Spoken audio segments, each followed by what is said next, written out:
Seeing a wealthy bride on the table in the morgue, the orderly couldn't resist and put a ring on her finger. And as soon as he touched her hand... "So they say Monday is a tough day for a reason," sighed William as he reluctantly dressed in his work uniform.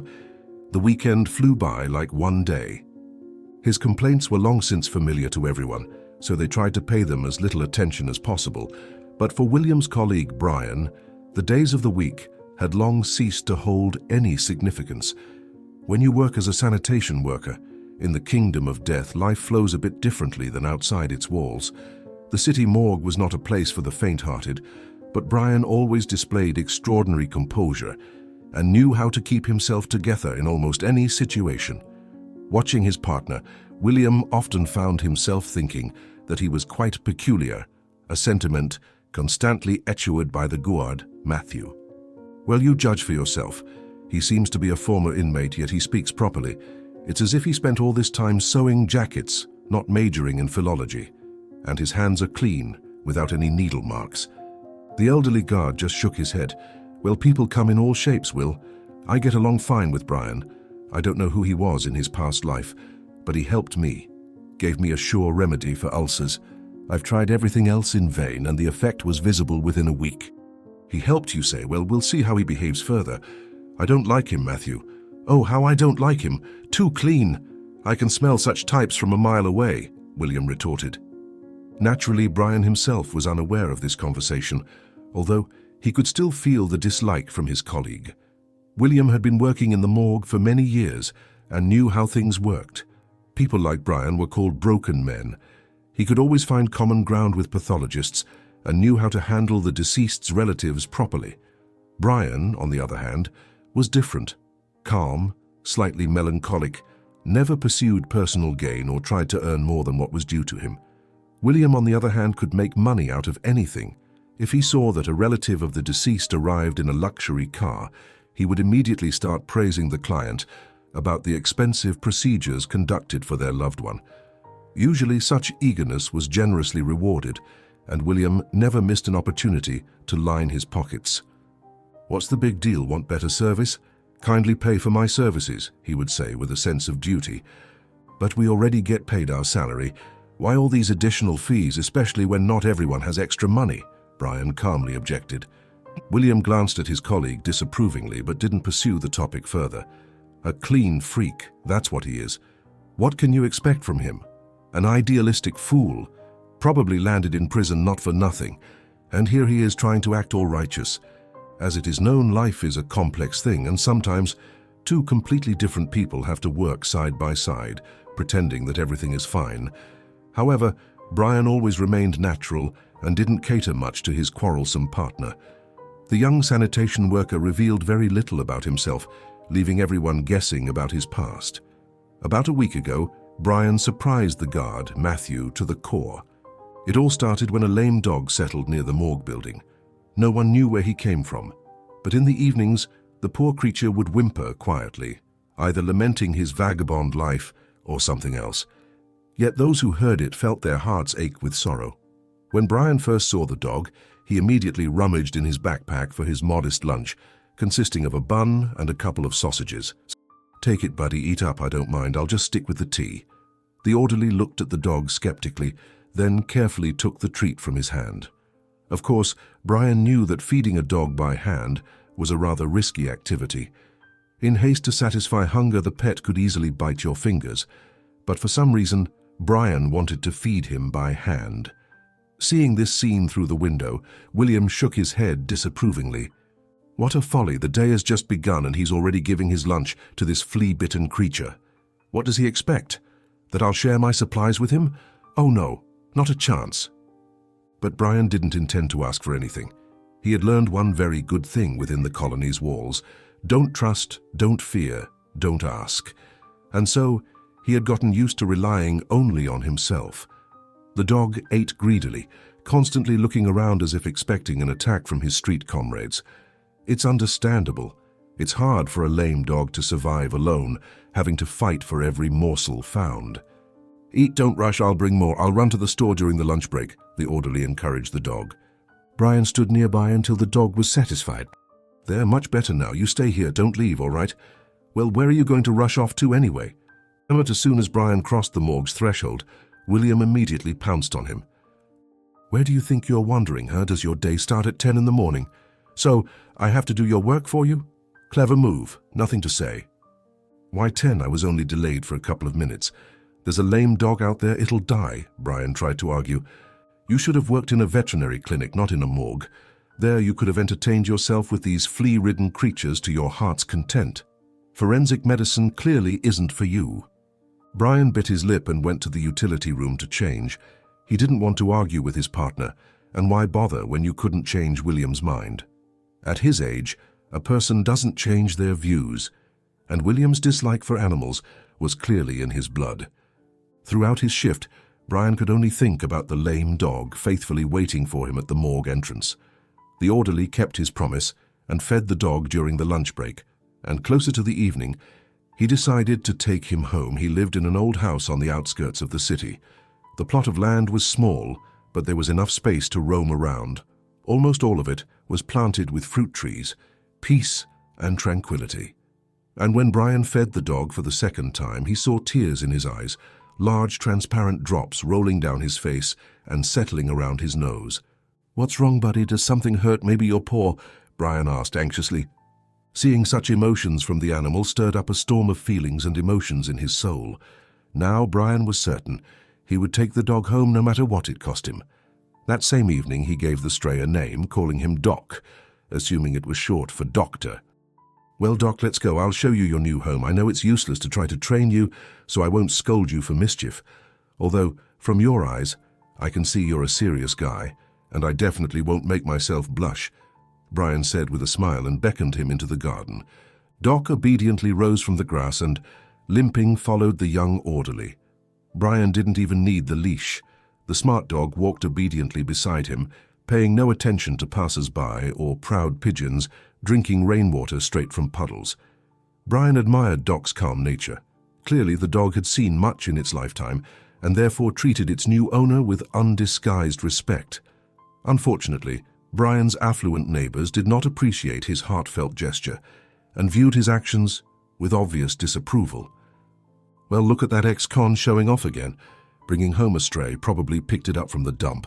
Not satisfied with just working at the morgue, now he wants to turn this place into a menagerie," businessman Mr. Wilson sneered, glancing out the window. "Yeah, he can't sit still. Don't give him an inch, he'll take a mile," his wife added obligingly. Only their 10-year-old daughter Angela looked longingly at the dog. To her, even an old and lame dog was still a dog, loving its owner with all its heart. But for Angela, such a pet would never be within reach. Her parents disliked pets, considering them flea-ridden freeloaders, but Angela longed to have a kitten or a puppy. Although, what chance did she have for a kitten when she couldn't even have a hamster or a parakeet? To Brian's delight, Doc turned out to be a very intelligent dog. In the mornings, he would bring Brian his slippers and then see him off to work. In Brian's absence, Doc behaved quietly and didn't bark without reason, except for the occasional crows that flew into the garden looking for something tasty. Doc lived with Brian for about a week, after which another event turned the orderly's life upside down. Brian greeted the beginning of the week with due humility. Monday. So what? Just another day. Nothing special, he thought as he put on his usual work clothes. He never felt fear, and the sight of death didn't evoke any particular emotions. For him, it was just a job and nothing more. William changed clothes a couple of meters away from Brian and once again noticed the strange ring hanging around his neck. It was strung on a simple silk cord, which only elicited a sly smile from William. "He wears the ring like the poorest beggar. Doesn't he have enough money to buy a chain? Although, it's better not to wear such a sorry thing around your neck at all." A couple of times, William tried to find out the story behind Brian's ring, but it was all in vain. Whenever the conversation touched on this topic, Brian withdrew into himself and flatly refused to engage. "What's so special about that ring? Maybe it's stolen. Or some convict's handiwork. Homemade, I mean." William racked his brain. But Brian treated this little trinket with reverence, indicating its high value to its owner. The first half of the shift flew by unnoticed. There was plenty of work. But when professionals take charge, everything goes much smoother than it seems at first glance. Evening was approaching when a special vehicle for transporting bodies pulled up to the morgue building. Well, looks like they brought someone else, and it had to happen like this. And here I was, the naive fool, thinking I'd managed to finish the shift normally, William lamented. Brian nodded sympathetically and immediately offered, "If you want, you can go change, William. I'll have to stay for the night shift anyway. The replacement got sick and there's no one else to prepare the bodies. So, I'll manage on my own." William was ready to shout for joy. What luck. For once his crazy colleague decided to help. Miracles do happen. "Thanks, Brian, you're a lifesaver. I really need to rush to my mother-in-law's for her birthday today. You know how it is, she'll be offended. I won't be able to make up for it for 10 years, William replied. "Yeah, no problem, William. It's a sacred duty." But his colleague didn't hear him as he hurried off like never before. Meanwhile, Brian went to receive the body. He knew the driver of the special vehicle well, so he immediately inquired, "So, who did you bring today, Mike, and why so late?" The man looked visibly distressed, leading Brian to conclude that there was a very weighty reason behind it. "Hey, Brian, I don't even know what to tell you. I brought the bride, had a heart attack, can you imagine? Right there in the restaurant. She just got married on Monday. Her husband was in a rush somewhere, pushing her. He said to have everything prepared without an autopsy overnight, and they'll arrange the funeral in the morning." Brian raised an eyebrow in surprise. Such a situation had never happened in his practice before, especially a bride on her wedding day. And why the rush? What about the standard procedure for such cases? It was all strange, oh so strange. However, regardless of his thoughts, he had to get to work because no one else would do it for him. After receiving the accompanying documents from the driver, Brian carefully moved the body onto a gurney and wheeled it into the morgue building. "All right, Mike, I'll take it from here. Hopefully there won't be any more surprises today." The attendant said goodbye and closed the massive iron door behind him. Then Brian wheeled the gurney into the reception area and, turning on the light, swiftly removed the sheet from the body. What he saw made him feel uneasy. No, there was nothing scary about the sight at all. The deceased lay in a natural pose and appeared to be a sleeping beauty from the side. She wore an expensive wedding dress with ruffles, a golden bracelet on her delicate wrist, and a veil lying beside her left hand. But what shocked him wasn't that. It was that he, Brian, knew the deceased. Not only did he know her, but he had been in love with her and even wanted to marry her several years ago. Brian stood there, unable to believe his eyes. Maybe it was just a regular visual hallucination when the mind mistook desire for reality. But no, the name matched, Victoria. And the last name, surely, was her husband's. That's why Brian didn't recognize her immediately upon receiving her. But what happened? Victoria had never complained about her health, especially her heart. She had been swimming since first grade, even making it to the school team. My God, how long ago was that? Probably in that very life where Brian Stevens hadn't even considered working in a morgue. Thoughts and images of the past swept the young orderly on the waves of memory, much like a strong wind plays with a small sailboat at sea. Unwillingly, Brian found himself transported back many years ago to a time when, as a primary school student, he lived in a village and carried the school bag of the most beautiful girl in the class, Victoria Ellis. Brian hardly remembered his own parents. His grandmother told him they were geologists who died in an avalanche in the valley. Nancy sensed the imminent departure of her daughter and son-in-law, so shortly before that expedition, she asked them to stay home. It was rumored that in Brian's grandmother's lineage through the female line, there were fortune-tellers whose reputation for ability persisted to this day. Nancy didn't consider herself a fortune-teller, although she did have a couple of prophetic remarks to her credit. One concerned her daughter and son-in-law, while the other related to her grandson. Nancy often sat young Brian on her lap, whispering in his ear, "Life won't be easy for you, son. You're destined to don a white coat and then take a look at the sky through bars. But ultimately, through the realm of death, rebirth from ashes awaits you." "What does look at the sky through bars mean, Granny? Is someone going to color it with a pencil for me?" the little boy asked in surprise. Nancy just smiled mysteriously, though in reality her soul was torn with pain. The wise woman knew one couldn't change a person's fate, although trying was worth it. Yet, it was all in vain. She wanted to save her beloved daughter and son-in-law, but ended up with the opposite. Still, it's worth a try with Brian. After all, the boy is so good. Tears of affection welled up in her eyes when she looked at him. Fearing her own prophecy, Nancy tried to instill everything in her grandson from early childhood, everything except a love for medicine. She wanted to shield Brian from all the hardships and troubles that might befall him. At first, everything seemed to be going that way. The grandson became seriously interested in forestry, befriending the elderly ranger, Robert Harris. Together, they patrolled the area, fed animals in severe cold, disabled poachers' traps, and broke ice in the river to help fish survive the winter. "Granny, when I grow up, I'll definitely become a ranger. Mr. Harris has already made skis for me, and I've checked snowshoes too." "Cool stuff," Brian announced upon returning from another patrol. Nancy clapped her hands. "Oh, you're so quick, grandson. You're only 12. Who knows? Anything can happen." "No, Granny, I've already decided everything for myself. Mr. Harris taught me so much. We even saved some wolf cubs the other day. Their mother was torn apart by a boar, and we're feeding the babies from a bottle. Goat milk, you know, it's so nutritious, though I don't really like it." Nancy smiled. "Well, who would doubt that? Besides raspberry jam pies, you don't need anything else." "Of course, Granny, your pies are so delicious. Sometimes I treat Mr. Harris to them. You know, he always praises them. Although, I also like soup and fried potatoes with lots of butter. But no onions," Brian added with a smile. Time flew by unnoticed. The boy was growing up, strengthening not only his body, but also his spirit. He fought with the neighboring boys for the chance to invite Victoria Ellis for a walk, or, at the very least, to help her carry her portfolio.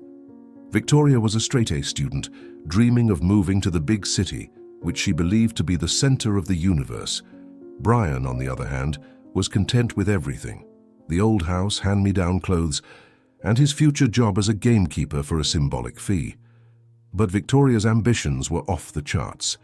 In conversations, she often mentioned her dream of a luxurious life where she would lack nothing. "But you already have everything good, Victoria. Your father's a farmer. What's there to be sad about? You have money, no matter how you twist it. Unlike me, scraping by," the teenager retorted. Victoria smiled and looked at her suitor ironically. Of course, she liked Brian and clearly thought he was better than the others. But despite all this, Victoria wanted more than to become the wife of a gamekeeper or a tractor driver. Perhaps it would have happened if, at one fine moment, her parents hadn't filed for divorce. An event, by village standards, resonant. But Anne and Davis Ellis clearly had no intention of backing down. As is customary in such cases, Victoria stayed with her mother, and after the property was divided, she headed for the city. That's how the teenage girl's dream came true in the most unexpected way. Brian's first thought was to follow her, but his grandmother managed to calculate his maneuver in time and stopped him at the doorstep. "No, son, can't do it like that right away. Calm down, let it settle. Finish school, then we'll see," Brian's grandmother said, trying to reassure him. Brian looked at his grandmother and shook his head sadly. Truth be told, he didn't believe his grandmother would let him go to the city. Nevertheless, Brian himself had cooled down, remembering Mr. Harris, who taught him to love the nature of his homeland. Initially, Victoria called regularly, sent holiday postcards, but then their communication gradually faded, leaving a deep, unhealed wound in Brian's heart. And when Brian turned 17, Mr. Harris died in his arms during a long hike. Most likely, the old man's heart couldn't handle the strain that came with his advanced age. It all happened so quickly that Brian was stunned for a couple of minutes. Later, he reproached himself for his indecisiveness, although, according to the doctors, he wouldn't have been able to do anything anyway. "He had a bad heart, son. I suggested Mr. Harris go to the district hospital, but he was fixated on his animals," the local paramedic said, trying to support Brian. Nancy saw how hard it was for her grandson, but she couldn't help because her own health had been failing lately. At Brian's funeral, he cried and stood by the hunter's grave until darkness fell. When he returned home, he heard a prolonged howl behind him. The sound was so mournful that tears welled up in Brian's eyes. "Look, the grey friends remember. Probably the same ones we saved in the forest with Mr. Harris." After the funeral, Brian locked himself in his room and lay in bed for a long time, staring at the ceiling. It was then that he made a vow to himself that he would definitely become a doctor after finishing school. The thing was, he still felt guilty about Mr. Harris's death, and so he developed a sincere love for medicine. Thus, Nancy's prophecy was fulfilled in the most remarkable way. Since a new hunter had been sent to the area, instead of the late Mr. Harris, Brian's interest in the forest gradually faded. And it wasn't because he had cooled off towards animals. Not at all. The reason lay in the behavior of the newly appointed hunter, who quickly took the side of poachers, and Brian strictly forbade him to appear in the forest area entrusted to him. "Well, Grandma, how is this fair? Mr. Harris and I did everything to make the animals comfortable. We hung feeders, pampered the moose with salt, fed the squirrels with biscuits. And now what money rules everything?" Brian asked with bitterness in his voice. But Nancy just shook her head, understanding that a new turn had already emerged in her grandson's life, and it clearly wasn't worth interfering with him on this path. After graduating from high school, Brian, as promised, went to the city, where he tried to enroll in medical school.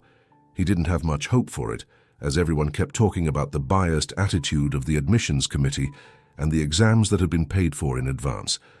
But as it turned out, all of this was just lies, because the one with the necessary knowledge managed to get a scholarship for education. Among these lucky ones was Brian, who, still not believing in his luck, repeatedly reread the lists of those enrolled in the daytime form of education. "Grandma, guess what? I got in. Now I can finally become a doctor," exclaimed Brian with joy in his voice. "Congratulations, grandson. I am very proud of you. There have been no doctors in our family yet, which means you have laid the foundation for a new dynasty," Nancy replied with feeling. Time flew by unnoticed in his studies. Since Brian could only rely on his own efforts, he diligently attended lectures and delved into the depths of science day and night. Unexpectedly for everyone, Brian chose surgery as his specialization. Why exactly he chose it, he couldn't say. It all happened quite accidentally when, after pre-med education, he was making his choice for surgery. During his studies and subsequent internship, Brian saw Victoria only a couple of times, and she had changed significantly, no longer resembling the girl whose childhood was spent in the village. Brian himself was no longer the naive country bumpkin he seemed to be at first. The city had changed him, made him stronger. There was no time to dwell on trivialities here, as the frenetic pace of life didn't allow him to do so. After completing his internship, Brian was assigned to work at the first urban clinic, where a completely different life began for him. Under the supervision of the head of the surgical department, Bill Johnson, Brian immediately proved himself to be a responsible employee. Unafraid of taking on responsibility, he easily took on shifts and filled in for sick colleagues. Moreover, the young doctor earnestly cared about the health of the patients who were the center of his universe. "You see how eager he is. He might even outshine you, Bill." "Oh, he might," the chief physician said with undisguised irony. "Oh, come on, that's hardly likely, Mr. Peterson. He's still too young for such maneuvers," the head replied dismissively. Nevertheless, Brian was content, not even thinking about competition. He simply worked and honed his skills. However, just at this point in his life, things took a sharp turn again. Perhaps if he hadn't met Victoria then, everything could have turned out very differently. But as Nancy used to say, what's meant to be will be. Their encounter happened completely by chance. As a young professional, Brian had the opportunity to attend one of the corporate events as a guest. The celebration took place at one of the city's upscale venues, where affluent people could relax and socialize in an informal setting. Of course, for someone accustomed to the quiet of the countryside like Brian, it was difficult to adapt to the new conditions. But on the other hand, now he lived in the city, so he had to do everything to fit in and become one of them. As he later found out while living in the city, Victoria's mother had remarried, and Anne's current husband happened to be the very chief physician of the clinic, Thomas Peterson. Brian learned all this quite by chance, and had he not attended this event, life would have led him and Victoria in different directions. "Hello, didn't expect to see you here," he began shyly. "Well, hello, Brian. Looks like you've become a real city boy. Did you become a doctor under my stepfather's supervision?" the girl replied with a mysterious smile. Brian blushed to the roots of his hair and didn't immediately find what to say. After all, he remembered Victoria as a sweet country girl who, like all her peers at her age, dreamed of some major life changes. It is also worth noting that Victoria had changed for the better during this time, being close to her maid Brian's he'd speen. No, there was nothing serious. They danced a couple of times, hugged each other goodbye, and then agreed to meet again. So it spun, meeting after meeting, date after date. Brian himself didn't notice how he fell in love again, but this time it was a completely different love, having nothing to do with that childish and naive feeling that existed in school years. Initially, Victoria didn't tell her stepfather that her chosen one worked at the same clinic as he did. But then, when hiding the truth became impossible, she told everything as it was. To say that Thomas Peterson was surprised would be an understatement. Truth be told, he never had high hopes for Brian, primarily because the guy was too naive and came from the countryside. You can't beat that village simplicity out of him in 10 years. Look at him. He's the spitting image of Ivan the Fool, Mr. Peterson yelled with difficulty, restraining his anger. The point was that he didn't allow Victoria to address him in any other way than as father. Thomas Peterson didn't acknowledge the word stepfather, which is essentially what he was to her. Trying to influence his stepdaughter's life, he acted as he saw fit. Victoria's mother, Anne, tried not to contradict her husband, as she was entirely dependent on his money and connections in society. Victoria's biological father had become an alcoholic by that time, and his farm had burned down. Perhaps it was due to sheer carelessness, or maybe there were competitors who had already eyed his land with its rich harvests. Within the clinic walls, there were rumors that Mr. Peterson had long ago chosen a completely different suitor for his stepdaughter than Brian. Such an ambitious truth-seeker was not needed by him, as people of such intellect always posed a threat to their common cause. Few knew about the machinations that were happening in the surgical department. No, there wasn't outright crime, of course, but inflated sums in appointments surfaced almost daily. Unaware patients were overpaying far more than they should have in such cases. Upon joining the department, Brian immediately noticed the abuse by the medical staff. But since the words of the young surgeon didn't carry much weight yet, he tried to turn a blind eye to it. But the longer Brian worked, the more irritated he became by the blatant fraud. Once tired of medical arbitrariness, he even tried to talk about it to his supervisor, Mr. Johnson. He put on a serious face and promised to look into it, but instead, he told everything to the chief physician. Mr. Peterson's reaction was furious. "Look at him, what did I tell you? He's going to bring more trouble upon us." "Oh, he will." Mr. Johnson shrugged uncertainly. "But isn't he supposed to be your son-in-law? At least that's what people say." Mr. Peterson turned purple. "What son-in-law? I'll show you what kind of son-in-law he is, forget about it. And if I hear you mention it again, I'll kick you out like a mangy dog. He's no son-in-law of mine. I won't have him working in our clinic, mark my words. At best, he'll work as a paramedic in some backwater village. At worst, I'll kick him out in all directions." The supervisor paled and immediately promised to deal with the insubordinate subordinate. That same evening, Brian awaited a serious conversation in Mr. Johnson's office. "What do you think you're doing, pup? What's your job? That's right, a small one. Treat the sick and improve your skills. But why are you meddling where you shouldn't? What do you think you know better than everyone else? Or do you want to make everyone happy? Look, Avicenna has arisen, wants to heal everyone for free, but that's not how it works, my dear. So do what you're told. If you don't want to, then at least don't meddle where you shouldn't."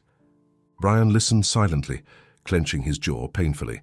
He didn't want to get into a conflict, as he valued the job that had cost him years of study at university. Meanwhile, Mr. Peterson was having a preventive conversation with his stepdaughter. "All right, Victoria, I'll say it again. If I see you with that country bumpkin again, it's on you.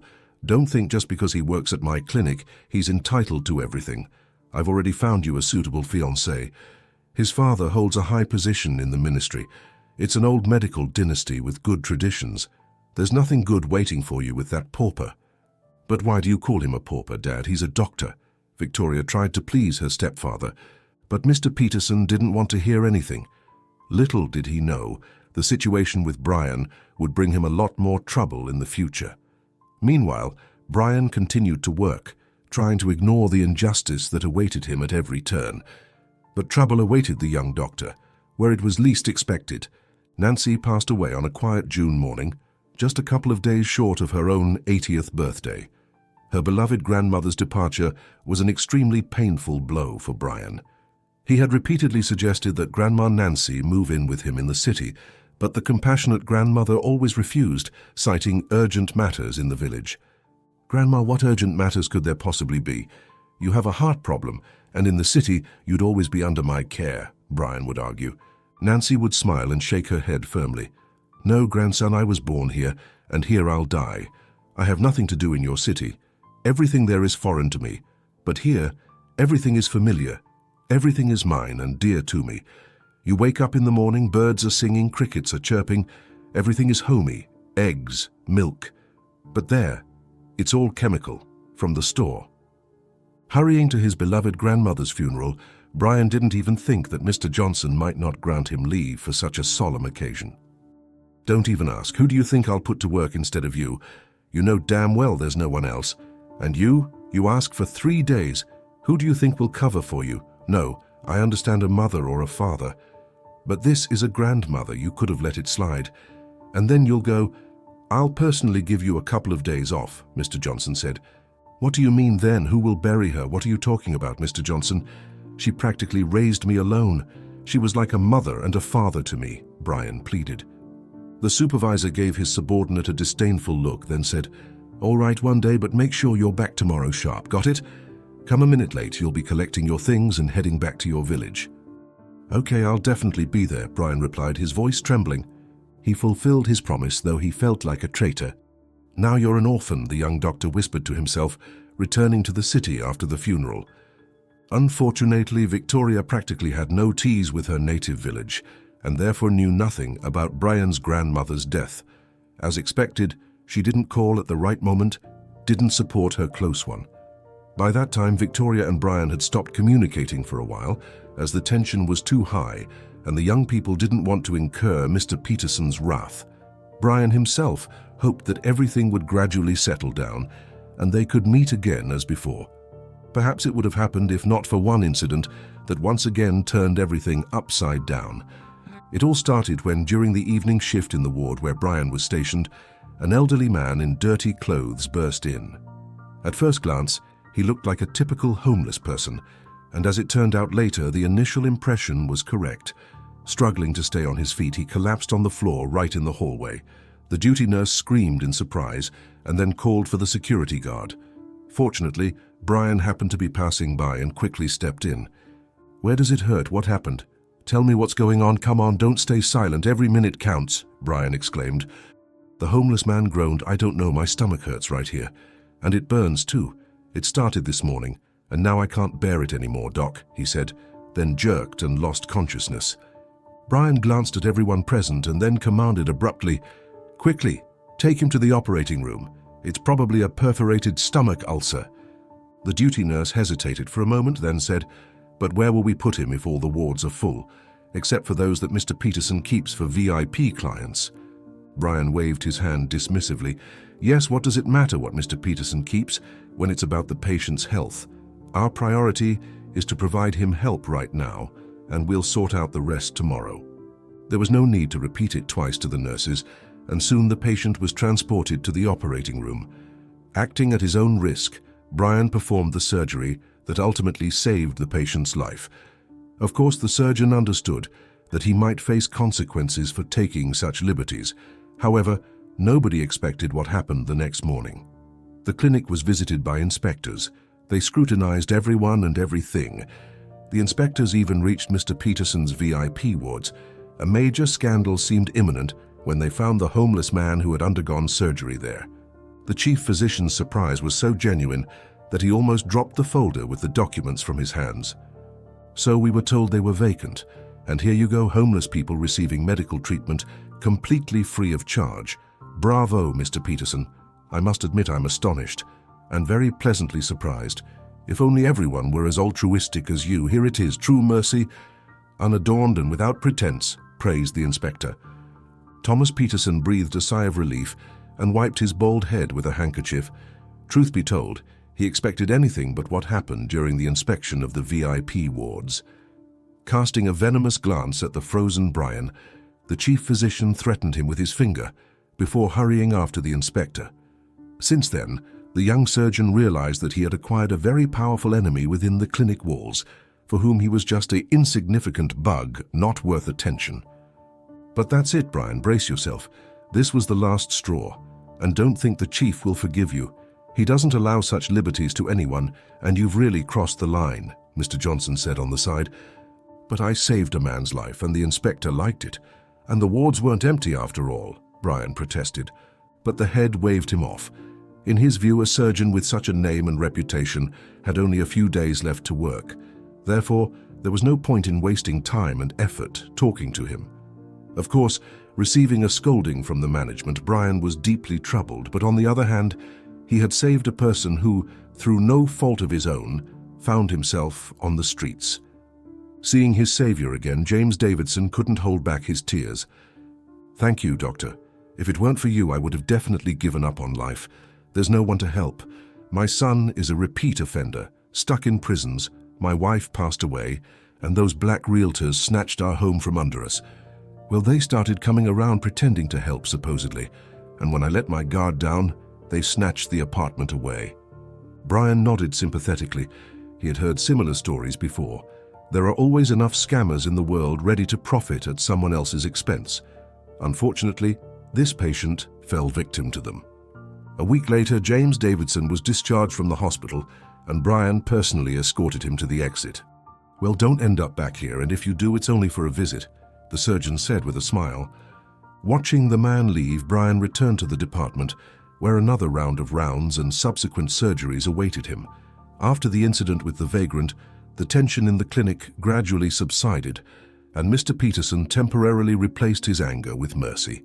Thanks to this, Brian resumed his relationship with Victoria, intending to bring them to a logical conclusion in the marriage hall. Then, having received his paycheck, he bought a pair of custom-made engagement rings. According to the jeweler, there were no two such rings in existence. This meant that Brian could give a gift with a claim to uniqueness. "Wow, how beautiful, and the pattern, it's fantastic, thank you," exclaimed Victoria, embracing Brian. He smiled, silencing her with a kiss. That evening, the young couple was genuinely happy. Candlelit dinner, rose petals, crumpled sheets, and a sense of boundless passion. It seemed that their love would be eternal, that nothing in the world could interfere with it. But the next day, Brian's real problems began. First, some crazy girl barged into his office, thrusting an envelope into his hands, asking the doctor to help her terminate an unwanted pregnancy. The surgeon's outrage knew no bounds. "Are you out of your mind? What abortion? I'm a surgeon, not a criminal." The girl hesitated for a moment, then started pushing the envelope towards Brian again. "Doctor, don't rush to refuse. It's better to take a look inside, check it out.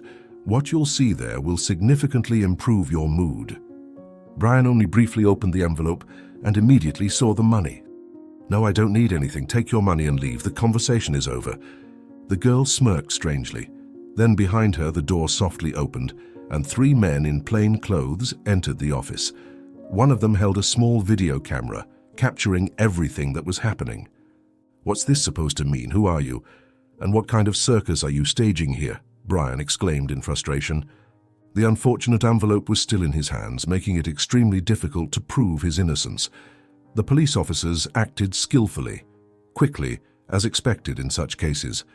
Within minutes, drugs from the clinic's inventory were found in Brian's desk drawer and jacket pockets. "This isn't mine. I don't know where these vials came from." But it was all in vain. It turned out during the investigation that the police had received an anonymous tip-off that a doctor in one of the clinics was involved in the embezzlement of scarce medicines. Initially, no one believed that Brian would turn out to be the criminal. However, when a complaint was filed by a citizen who claimed that the doctor had extorted money for treatment, the circle closed. Brian found himself in prison with no one to help him. The management publicly announced that Brian had been officially dismissed retroactively, as complaints against him had been received repeatedly. "But it wasn't me, do you hear? I've been set up." Brian tried to justify himself. The chief physician and the head of the department just rubbed their hands together. The elimination of the unwanted surgeon went off without a hitch, and now nobody could stop them from carrying out their dark dealings within the clinic's walls. After Brian was arrested, Victoria never visited him once. Either she was shocked by her fiancé's actions, or her stepfather forbade her from doing so. But the fact remained. Throughout the investigation, nobody visited Brian. No gifts, no letters, not even a small note rolled up like a scroll.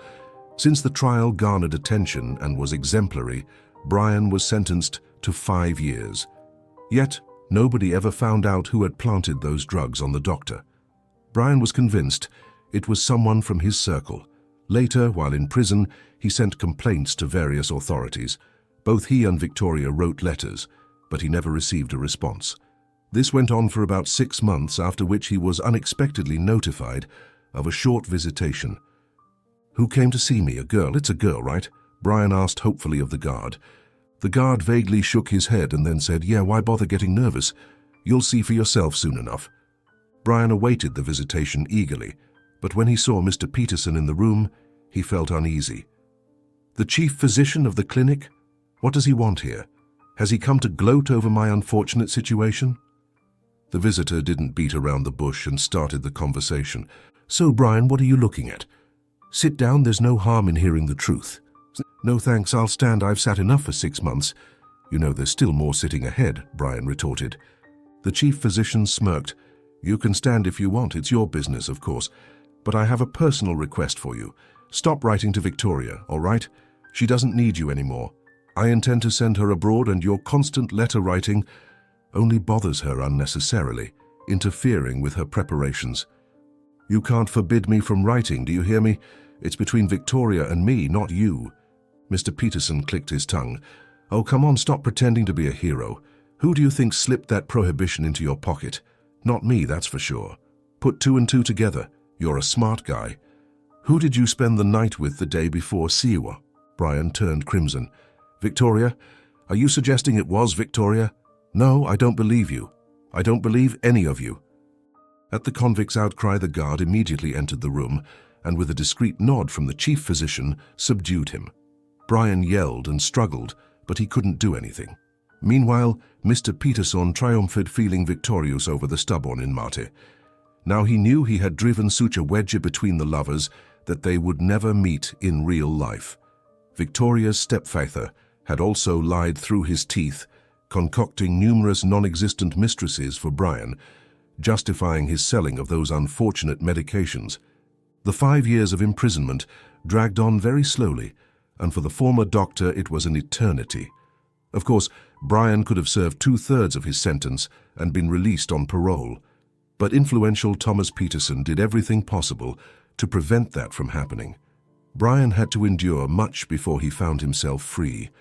Throughout this time, he wore around his neck the very ring he had once bought for his beloved Victoria. Of course, Brian understood that their relationship was destroyed beyond repair, and resurrecting it from the ashes was impossible. But on the other hand, it was precisely because of his belief in the faint possibility of a reunion that he managed to survive and overcome all obstacles. Having regained his freedom, Brian faced one of the most challenging problems in his life. Finding a job as a former convict turned out to be not as easy as he had thought. Sitting within the prison walls, he had imagined that once released he would easily find employment. However, finding a job in his field was out of the question.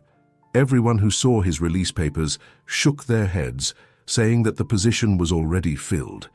Brian had to work as a laborer for several months, unloading freight cars at night before luck smiled upon him in the form of the director of the city morgue. Of course, it wasn't a position as a pathologist. Brian was offered the job of a sanitation worker, the person forced to do the heaviest and dirtiest work. One might even call it repulsive. But Brian didn't complain. He gladly seized the opportunity. Even though his surgical skills were not needed at the morgue, he still felt useful, performing a vital service to society. Now standing before the body of his former beloved Victoria, Brian couldn't hold back his tears.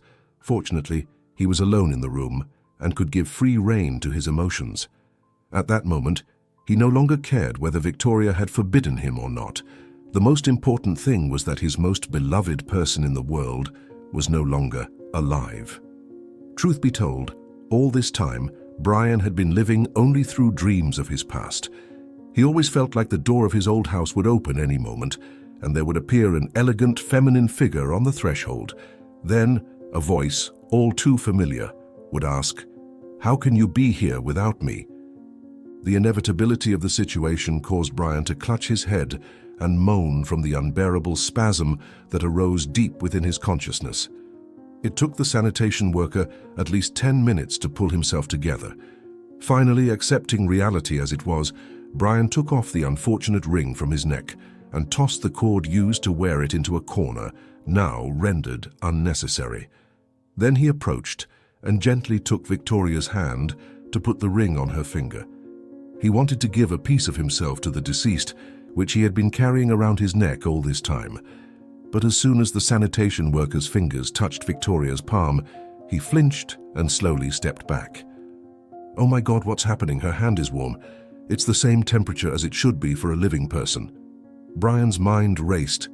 No, it's just my imagination. It's a visual hallucination. It's obvious. But no matter how much Brian touched Victoria's hand, it remained warm. Wanting to confirm his theory, the sanitation worker tried to feel for a pulse. And miraculously, there was one.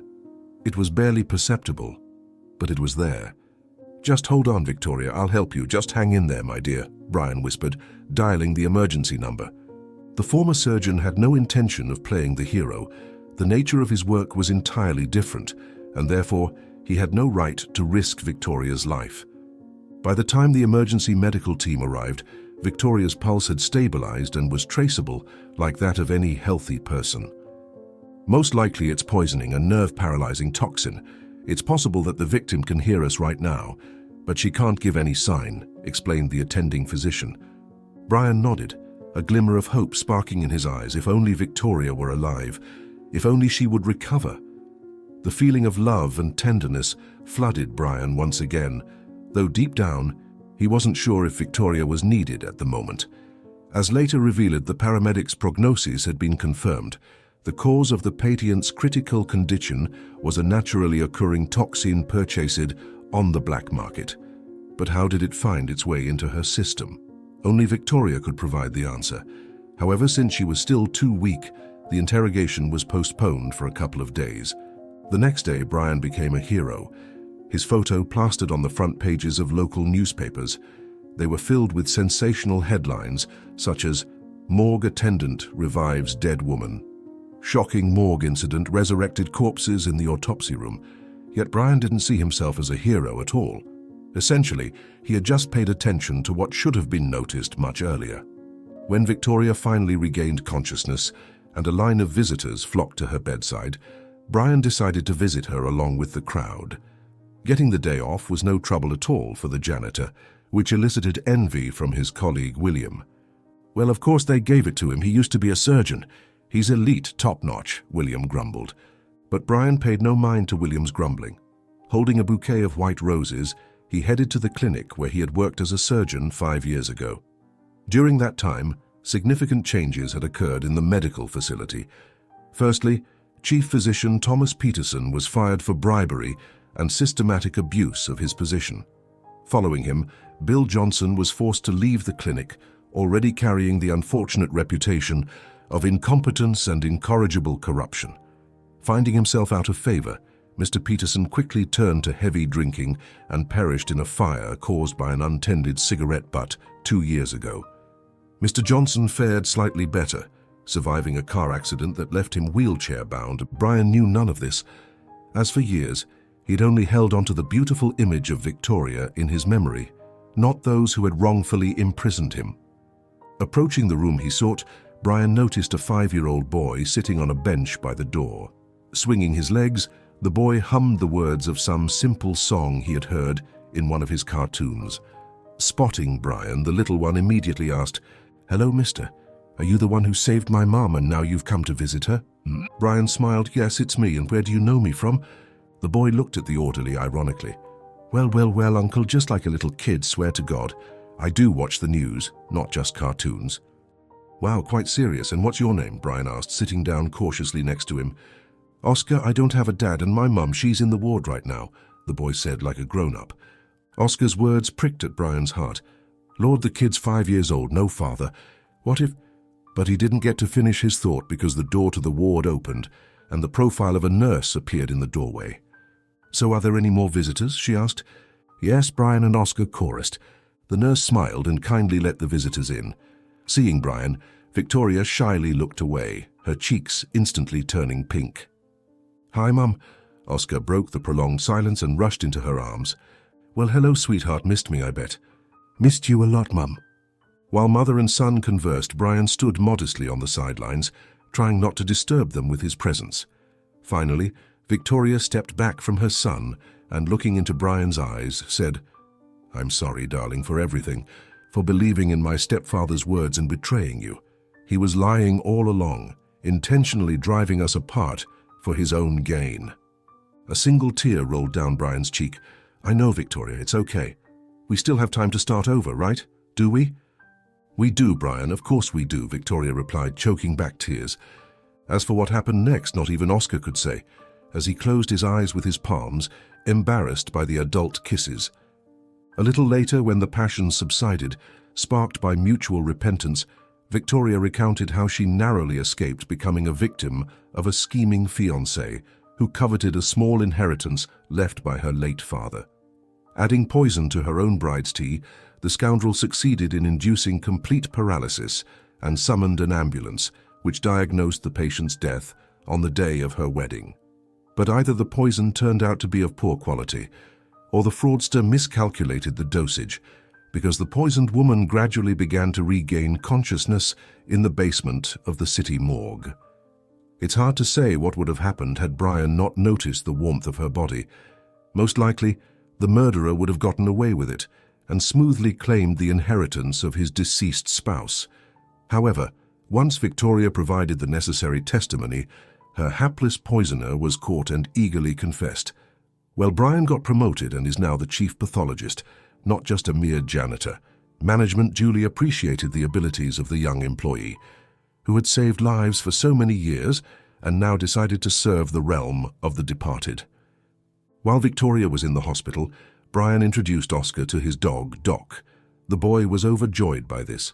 Now they spent all their free time together, frolicking endlessly in the shade of the city park.